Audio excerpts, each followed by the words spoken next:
Hi friends, ഇത് നമുക്ക് വളരെ എളുപ്പത്തിൽ ഉണ്ടാക്കാൻ പറ്റുന്ന ഒരു ലെയർ അപ്പത്തിന്റെ റെസിപ്പി നോക്കാം കേട്ടോ. അപ്പൊ ചാനൽ ആരെങ്കിലും സബ്സ്ക്രൈബ് ചെയ്യാതെ കാണുന്നുണ്ടെങ്കിൽ ഇപ്പോൾ സബ്സ്ക്രൈബ് ചെയ്തേക്കണേ. അപ്പൊ ആദ്യം അതിനു വേണ്ടി ഒരു മിക്സിയുടെ ജാർ എടുത്തിട്ടുണ്ട്.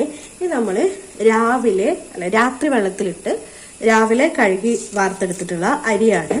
അപ്പോൾ വേണമെങ്കിൽ ഓവർനൈറ്റ് സോക്ക് ചെയ്യാം, അല്ലാന്നുണ്ടെങ്കിൽ എന്ത് ചെയ്യണം, ഒരു 4-5 മണിക്കൂർ ഒന്ന് വെള്ളത്തിലിട്ടെടുത്താലും മതി. അപ്പൊ അതുണ്ട്. ഇനി ഇതൊന്ന് നമുക്ക് മിക്സിയുടെ ജാറിലോട്ട് മാറ്റി കൊടുക്കാം. അതാദ്യം ഒന്ന് ഇട്ട് കൊടുക്കാം. ഇനി ഇതിലോട്ട് ചേർത്ത് കൊടുക്കുന്നത് ഒരു 3/4 കപ്പോളം ചിരകിയ തേങ്ങയാണ്. അതൊന്ന് ചേർത്ത് കൊടുക്കാം. പിന്നീട് ഒരു 1/2 കപ്പ് ചോറും കൂടെ ഇതിലോട്ട് ചേർത്ത് വെക്കണം. വെള്ളച്ചോറോ അല്ലെങ്കിൽ മട്ടരിയുടെ ചോറോ ഏത് വേണമെങ്കിലും ചേർത്ത് കൊടുക്കാം. വെള്ളച്ചോറാണെങ്കിൽ നല്ല കളർ ഉണ്ടാവും. മട്ടരിയുടെ ഒക്കെ ആണെങ്കിൽ കളർ കുറച്ചൊരു ഫെയ്ഡ് ആയിട്ട് നിൽക്കും. ആ ചോറിന്റെ ഒരു കളർ വരും. അപ്പോൾ വെള്ളച്ചോറുണ്ടെങ്കിൽ അത് ചേർത്ത് കൊടുക്കുക. ഇനി ആവശ്യത്തിനുള്ള ഉപ്പ് ഇട്ട് കൊടുക്കുക ഇതിലോട്ട്. പിന്നീട് ചേർത്ത് കൊടുക്കേണ്ടത് 1 ടേബിൾ സ്പൂൺ പഞ്ചസാരയാണ്. പഞ്ചസാര തീർച്ചയായിട്ടും ചേർത്ത് കേട്ടോ, ഒഴിവാക്കരുത്. അപ്പൊ അതും കൂടെ ഇട്ട് കൊടുത്തതിന് ശേഷം ഇത് അരച്ചെടുക്കാനുള്ള വെള്ളം ഒഴിച്ചു കൊടുക്കാം. ഒരുപാട് വെള്ളം ഏറി പോണ്ട, ഇത് അരച്ചെടുക്കാനുള്ളത് മാത്രം ഒഴിച്ചു കൊടുത്താൽ മതി. ഇത് നല്ലപോലെ പേസ്റ്റ് പരുവത്തിലൊന്ന് അരച്ചെടുക്കണം. അരച്ചെടുത്തത് നമുക്കൊരു പാത്രത്തിലോട്ട് മാറ്റാം. നല്ല പേസ്റ്റ് പരുവത്തിൽ ഒട്ടും കട്ടയൊന്നും ഇല്ലാതെ തരിയൊന്നും ഇല്ലാതെ വേണം അരച്ചെടുക്കാൻ. അപ്പൊ അത് അരച്ചെടുത്തിട്ടുണ്ട്. ഈ മാവിന്റെ ഒരു കൺസിസ്റ്റൻസി എന്ന് പറയുന്നത് വെള്ളം പോലെയാണ്. അതായത് നമ്മൾ നീർദോശയൊക്കെ ഉണ്ടാക്കില്ലേ, അതിനേക്കാൾ ഇച്ചിരി കട്ടിയിൽ വേണം ഇരിക്കാനും. അത്രത്തോളം ലൂസായിരിക്കണം. ഇതുപോലെ വേണം ഉണ്ടാവാൻ. ഇനി എടുത്തിരിക്കുന്നത് ഇതുപോലൊരു സ്റ്റീൽ പ്ലേറ്റ് ആണ് കേട്ടോ. അപ്പോൾ ഇതുപോലെ കുറച്ച് അരികുള്ള സ്റ്റീൽ പ്ലേറ്റ് വേണം എടുക്കാൻ വേണ്ടിയിട്ട്. ഇനി ഇതിലോട്ട് നമുക്ക് ഒരു ടീസ്പൂണോളം വെളിച്ചെണ്ണ ഒന്ന് ഒഴിച്ചു കൊടുത്ത് നല്ല പോലെ ഇതൊന്ന് എല്ലാ ഭാഗത്തോട്ടും ഒന്ന് അപ്ലൈ ചെയ്തെടുക്കണം. ബ്രഷ് കൊണ്ടൊന്നും ആക്കിയിട്ട് നല്ല പോലെ തന്നെ വരുന്ന രീതിയിൽ വേണം ഇതൊന്ന് ആക്കിയെടുക്കാൻ. ബ്രഷ് കൊണ്ട് ആക്കി കൊടുക്കുന്നതിനേക്കാൾ നല്ലത് നമ്മൾ ഒഴിച്ചു കൊടുത്തിട്ട് എല്ലായിടത്തേക്കും കൈ വെച്ചൊന്ന് സ്പ്രെഡ് ചെയ്യുന്നതാണ്. കുറച്ചധികം തന്നെ വെളിച്ചെണ്ണ അതിലോട്ട് വേണം.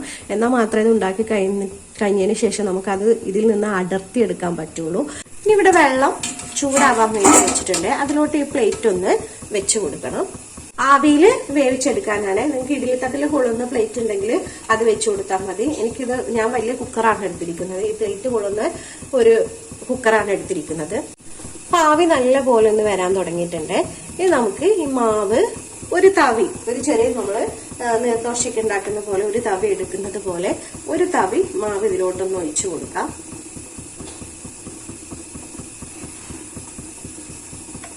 ഒരു തവി എന്ന് ഞാൻ പറഞ്ഞത് ഇതിലോട്ട് കറക്റ്റായി ലെവലാവുന്നുണ്ടെങ്കിൽ അതിന്റെ കണക്കാണ്.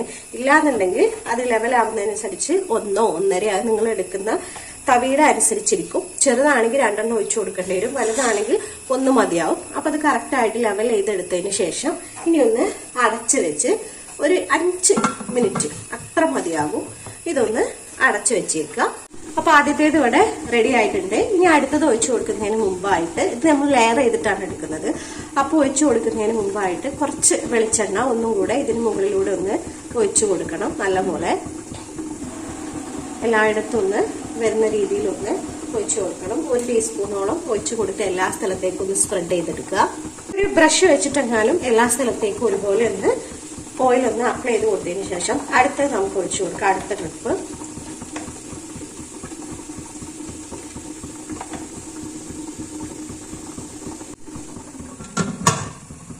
ഇനി അതുപോലെ വീണ്ടും ചെയ്ത് ഇപ്പൊ 2ാമത്തതും ആവിയിൽ വേവിച്ചെടുത്തിട്ടുണ്ട്. ഇനി 3ാമത്തതും സെയിം പോലെ തന്നെ ചെയ്യുക. റിപ്പീറ്റേഷൻ പോലെ തന്നെ വെളിച്ചെണ്ണ കുറച്ച് തൂത്തു കൊടുക്കുക. അതിനുശേഷം നമുക്ക് എന്ത് ചെയ്യാം, ഈ മാവ് ഒന്ന് കോരി ഒഴിച്ചു കൊടുക്കുക 3ാമത്തെ ബാച്ചായിട്ടും.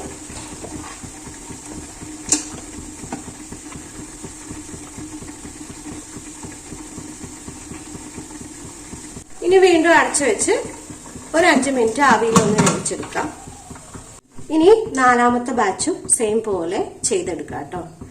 വെളിച്ചെണ്ണ തൂത്തു കൊടുക്കുക, വീണ്ടും മാവ് ഒഴിച്ചു കൊടുക്കുക.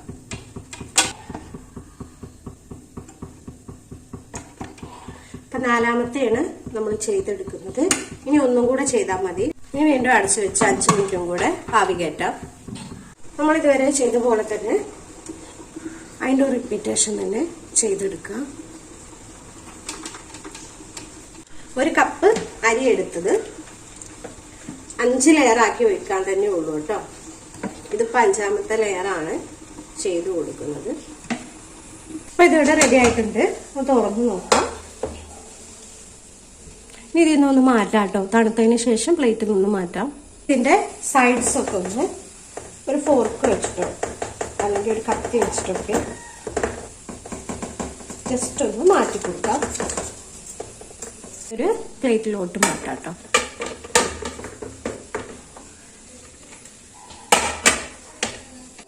മാറ്റി നോക്കാം. ഇനി ഇതൊന്ന് കട്ട് ചെയ്തെടുക്കാം.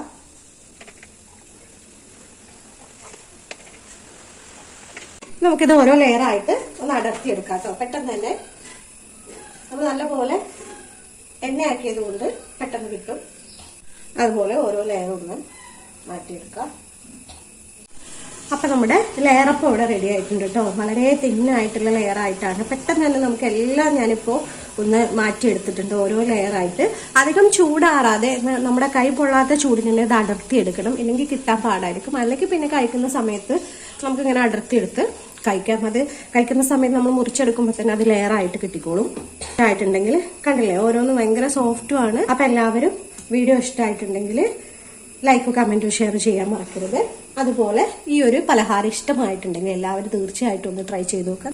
അപ്പൊ ഇഷ്ടമായിട്ടുണ്ടെങ്കിൽ ഒന്ന് ട്രൈ ചെയ്ത് നോക്കണേ. അപ്പൊ അടുത്ത വീഡിയോയിൽ കാണാം. Okay, thank you.